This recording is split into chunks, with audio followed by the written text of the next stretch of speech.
which is the most difficult question posed to you so far in your life? This is the question.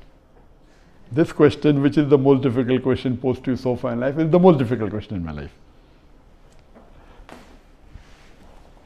Yes, there have been difficult questions. I can narrate many.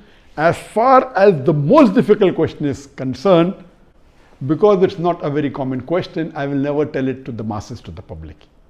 Because such questions are so difficult, so attacking, and if it's not common, why should I make it public? Alhamdulillah, I have the answer, and Allah helped me. It's through Allah's help I got the answer. This I only discuss with the scholars and the fuqahas. And I asked them, what is the answer? And I've asked this to maybe 50 or 100 people who are scholars and people of knowledge. And unfortunately, the most difficult questions have not been answered because of the intricity, not because of the knowledge based, it is the intricity of the question. So those questions which are attacking Islam, and they are not common, and it's difficult to understand the answer. As a policy, even if you ask, I'll never tell you. That's only to be discussed with people of knowledge and the scholars. Yes, there have been many questions which are tricky. Many questions which may require logical answer, have nothing to do with Islamic knowledge. And there are many. I'll just give one example to you. I don't say it's the most difficult, but it was a tricky question. And I remember, I think it was in the year 2014 or somewhere close to that in Dubai. After my lecture in Dubai, there were about 15,000-20,000 people in the audience. There's a lady who's a non-Muslim who asked me a question. And she said, Dr. Zakir, you often give the example of why a Muslim lady should do hijab, and you ask the question that if two twin sisters who are equally beautiful, one of them is wearing the Islamic hijab, complete body covered, except the face and the hands up to the wrist, and the other twin sister, she is wearing the Western clothes with mini skirts and a low neck, and if both of them are walking down the streets of Dubai, and if there is a hooligan, if there is a ruffian who's waiting to tease a girl, which girl will he tease? And you ask this question.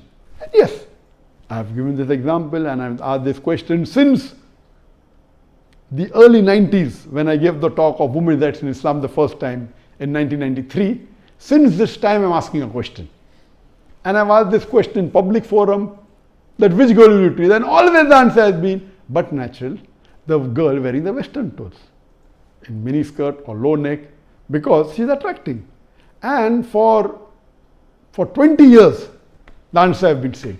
Now this lady comes up and she repeats the question, but she says that according to me, the girl wearing the Islamic hijab would be teased. I said, why? She said, because the man would like to know what is behind the clothes. That's why he will tease the girl wearing the Islamic hijab. And my daughter who was in the audience, she said, now Abba is trapped.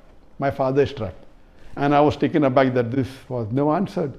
So what I say, these type of replies are mainly devilish replies to try and trap. But Alhamdulillah, in such situation, Allah is the one who always helps. I got up and I said, okay, sister has asked a very good question, and I continued the question. And I said, though I disagree. So this was a question asked, now hear my answer. I said, I disagree with your answer. It's an illogical answer. But if you agree that your answer is correct, then why are you wearing clothes? If you don't want people to be clothes, you should take off your clothes. And believe me, that woman was so embarrassed, and that was a very good slap to her reply, to her question, which was a devilish question. She went back and she sat quietly. So these types of questions by non-Muslims who come to attack you, it has got nothing to do with Islam. My answer was logical. But what I told, okay, I disagree with your answer, but if you agree with your answer, why are you wearing clothes? And she was wearing clothes. I said, why are you wearing clothes? And so these type of questions, the answer should be with hikmah. Udu ila sabili rabbika bil hikmah wal mu'azit al hasna wajad millati ahsan. Invite all to the way of thy Lord with wisdom and beautiful preaching, and argue with them in the ways that are best and most gracious. So such type of questions are many. Inshallah, if you see my videos and see my question answer session, you will find many of such questions.